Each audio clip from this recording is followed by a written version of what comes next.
लेकिन डॉक्टर गुप्ता, ये डायबिटीज वालों में बड़ा इस वक्त एक बड़ी दहशत है ब्लैक फंगस की, तो उनके लिए आप कुछ कहना चाहेंगे? देखिए, आज मैं एक बड़ा इंपॉर्टेंट आपको खबर, क्योंकि 2 मिनट लूंगा एक्स्ट्रा। हमारे बहुत खास दोस्त रेडियोलॉजिस्ट थे इलाहाबाद में, आज उनकी डेथ हुई 4 दिन हो गया, लेकिन मैं डिटेल पता किया।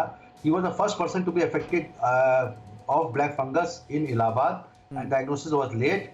Finally he could not be saved. SGPG Lucknow गए। ब्लैक फंगस सबको नहीं होगा, सारे डायबिटिक को नहीं होगा। किसी वजह से कोविड-19 जो कोरोना वायरस डिजीज है, इसमें आपके पेशेंट को खुद को कोरोना की वजह से इम्यूनिटी डाउन हो जाती है, किसी वायरल डिजीज की वजह से। अब साथ साथ अगर ब्लड शुगर भी स्टेरॉइड की वजह से या किसी और वजह से उनका बढ़ा हुआ चल रहा है, दैट बिकम्स ए टोटल, एक ऐसे माहौल बन जाता है फंगस के लिए कि वो फंगस उसमें आके आ जाती है। अर्ली डायग्नोसिस करके अगर फंगस का इलाज भी करते हैं, मैं पॉजिटिव बता रहा हूँ, क्योंकि पहले पता ही नहीं था म्यूकोरमाइकोसिस हो रही है कोरोना के पेशेंट में, इसलिए डिले हो जाता था। ट्रीटमेंट में भी, डायग्नोसिस में डिले हुआ तो ट्रीटमेंट में डिले हो गया। अगर अर्ली डायग्नोसिस करके म्यूकोरमाइकोसिस का इनिशियली एम्फोटेरिसिन भी या पोसाकोनाजोल, तो ओरल टैबलेट भी होती है, शुरू कर देते हैं, तो पेशेंट की लाइफ बच जाएगी। इसमें इतना घबराने की जरूरत नहीं है। Every diabetic patient will not have black fungus. ठीक है, बदायूं से महिमा हमारे साथ जुड़ रही है। महिमा जी, सवाल पूछिए। सर, हम ये कह रहे हैं हमारा डायबिटीज है, हम वैक्सीन ले सकते हैं नहीं? अच्छा, डॉक्टर सिक्का। सॉरी, मैं सुन नहीं पाया इनका, क्या रिपीट करेंगे आप सवाल? डायबिटीज है, ये वैक्सीन ले सकती हैं कि नहीं? हाँ जी, डायबिटीज में जरूर वैक्सीन ले सकती हैं। वैक्सीन लेने में कोई दिक्कत नहीं है। हाँ, अपनी डायबिटीज की जांच जरूर करवाते रहें, लेकिन डायबिटीज वैक्सीनेशन की कोई कॉन्ट्राइंडिकेशन नहीं। आप बिल्कुल नॉर्मली वैक्सीन ले सकती हैं। ठीक है, हरियाणा से जगदीश हमारे साथ हैं। जगदीश जी, सवाल पूछिए। सर नमस्कार। नमस्कार जगदीश जी। सर, कोविशील्ड की वैक्सीन ली थी 5 तारीख को, तो कितने टाइम बाद में एंटीबॉडीज बनने शुरू हो जाते हैं? पहली डोज थी। ठीक है, डॉक्टर गुप्ता। ऐसा है कि एंटीबॉडीज बनने शुरू होते हैं 2 हफ्ते के बाद से।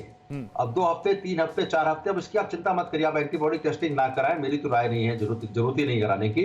अब डेटा ये आ गया कि सेकंड डोज कब लगेगी, इसका जरूर आपके दिमाग में अड़चन होगी। पहले हम लोग 4 हफ्ते था, फिर 8 हफ्ते हुआ, 12 हफ्ते है। अब 12 हफ्ते तक वेट करिए, 12 हफ्ते तक आप खुशहाली में रहिए, सैनिटाइज करिए, कोविड अप्रोप्रिएट बिहेवियर के साथ रहिए और कोई चिंता मत करिए। 12 हफ्ते बाद लगवा लीजिएगा। एंटीबॉडी टेस्टिंग करिएगा, अब मेरे जो सेकंड डोज लग जाए उसके 4 हफ्ते बाद टेस्ट करिएगा। That will be better for you to test it. फिर भी कराने का मन है तो 3 हफ्ते बाद करा लीजिएगा। ठीक है, 5 मई से। ठीक है डॉक्टर गुप्ता, एक थेरेपी की हम बात कर रहे थे कुछ दिन पहले, जो सिंगापुर से इंडिया में आई थी, आपने कहा था पहले भी आई हुई है, उसमें प्लाज्मा की तरह ही उसमें शायद ब्लड या कुछ ऐसा चीज़ें चलाई जाती हैं जो इंडिया में अप्रूव हुआ है। मैं नाम भूल रहा हूँ, अभी मैंने वो पढ़ा, वो 60,000 रुपीज़ पर डोज शायद उसकी कीमत भी इंडिया में तय हुई है। वो क्या थेरेपी इंडिया में शुरू हो चुकी है? Monoclonal antibodies. हाँ। अब आपको याद होगा Donald Trump came to India on February 24। मैं उसकी डेट याद है कि मेरी बर्थडे थी उस दिन, मैं टेलीविजन पे था आपके किसी और चैनल पे। Okay. Donald Trump was treated by this very important monoclonal antibody. क्या होता है, ये लैब में एंटीबॉडी बनाई जाती है अगेंस्ट द कोरोना वायरस। अगर किसी पेशेंट में वायरस हुआ और आपने एंटीबॉडी, उस देखिए, एक तो बॉडी खुद प्रोड्यूस करेगी, which will take its own time, and that will also depend upon the patient की खुद की इम्यूनिटी कितनी है, डायबिटीज है कि नहीं है, पुरानी बीमारी है कि नहीं है। लेकिन अगर आप इंजेक्ट कर दीजिए मोनोक्लोनल एंटीबॉडी लैब में बना के जो कोरोना वायरस के खिलाफ है, तो पेशेंट इमीडिएट ठीक होता है। यही हुआ डोनाल्ड ट्रंप के साथ। When he was infected, he came out of the hospital second day and third day he was upright and been sitting in the white office working. So ये approval के लिए ये नवंबर में कंपनी ने approach किया था भारत सरकार को, for some reasons, technical reasons which was little unfortunate। उस समय भारत सरकार के एक्सपर्ट कमेटी ने उसको कहा कि और डेटा चाहिए हमको, अभी हम नहीं इसको अप्रूव करेंगे। मई में ये अप्रूव हो गई है, अभी अवेलेबल नहीं हुई है, लेकिन this is a most important treatment. नहीं, जहां तक मैं देख पा रहा हूं सर, अभी एक अपडेट आ रहा है कि रॉश इंडिया और सिप्ला के एंटीबॉडी कॉकटेल आज से भारत में उपलब्ध, एक डोज के लिए करीब 60,000 रुपए की कीमत तय की। चलिए, ये बात मैं मिस कर दिया, अगर आ गई तो बहुत बड़ी खुशखबरी है कि 60,000 से गिर के 10,000 अगर आ जाए इसकी कॉस्ट, तो this is the only treatment. आपको वैक्सीनेशन तो बहुत लंबा टाइम लगेगा, अगर ये शुरू हो जाएगा, this is better than 2G। ये तो अभी बता दें अमेरिका में क्या हो रहा है। अमेरिका में कोविड होता है, 2 दिन बाद पेशेंट आता है इमरजेंसी ट्रायल्स में, उसको वहीं पे मोनोक्लोनल एंटीबॉडी दी जाती है, घर पहुंच जाता है शाम को और घर चला जाता है, भर्ती करने की जरूरत भी नहीं है। आप जितनी अच्छी बात बता रहे हैं इस थेरेपी के बारे में या इस एंटीबॉडी कॉकटेल के बारे में, उम्मीद करते हैं कि लोगों तक ये पहुंचे, लेकिन क्योंकि कॉस्ट ज़्यादा है, हो सकता है आने वाले दिनों में इसकी कॉस्ट भी कम हो। नोएडा से राजेश इस वक्त हमारे साथ हैं। राजेश जी, सवाल पूछिए। हेलो सर, राजेश बात कर रहा था नोएडा से। जी पूछिए। सर हमारे अंकल हैं जो कि आर्मी रिटायर्ड है, वो तो डेली ड्रिंक करते हैं। अभी कल उनको फर्स्ट डोज लगा है वैक्सीन का।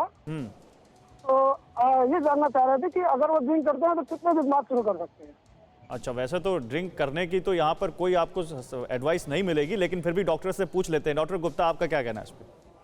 नहीं, मैं कह रहा था कि आप अल्कोहल के साथ कोई रिलेशनशिप नहीं, वो आज ही पी सकते हैं अगर पीना चाहें। वैसे पीना तो अलाउड नहीं है, लेकिन अल्कोहल वैक्सीन लगने के बाद अल्कोहल से कोई रिलेशनशिप नहीं है। लेकिन बहुत ज्यादा अगर ड्रिंक करते हैं तो अवॉइड कर लें, 2 दिन अवॉइड कर लें, अच्छा ही रहेगा।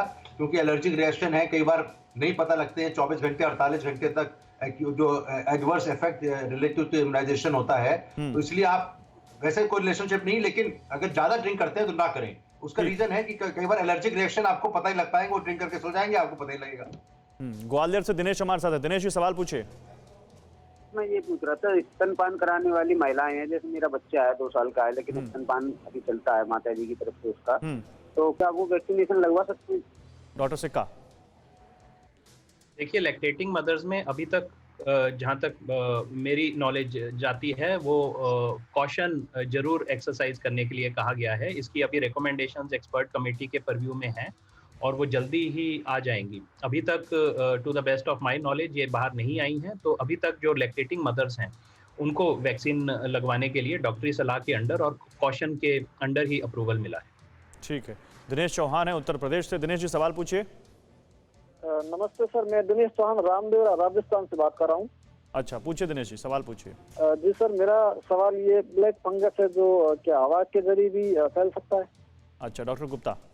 देखिए, ये पोर्स जो होते हैं ब्लैक फंगस के हवा में होते हैं, सॉइल में होते हैं, मॉइस्चर की जगह में होते हैं, सड़े हुए फल में होते हैं, सब्जी में होते हैं, और मॉइस्चर के थ्रू भी आ सकते हैं। तो इसका जो मेन प्रवेश होता है वो नाक के थ्रू होता है। इट इज नॉट टच से नहीं होता, नाक के थ्रू होता है, स्पोर्ट्स के थ्रू। लेकिन सबको ब्लैक फंगस नहीं हो जाएगा। इस पर लोग इतने दहशत में हैं कि हमें ऐसा, मैं डायबिटीज हूँ, मुझे ब्लैक फंगस ना हो जाए। जब तक कि आपकी इम्यूनिटी बॉडी की चल रही है, आप स्वस्थ हैं, खाना पीना अच्छी तरह खा रहे हैं, ब्लड शुगर कंट्रोल्ड है, कोरोना नहीं हुआ है, तब तक आप ब्लैक फंगस चिंता ना करें प्लीज।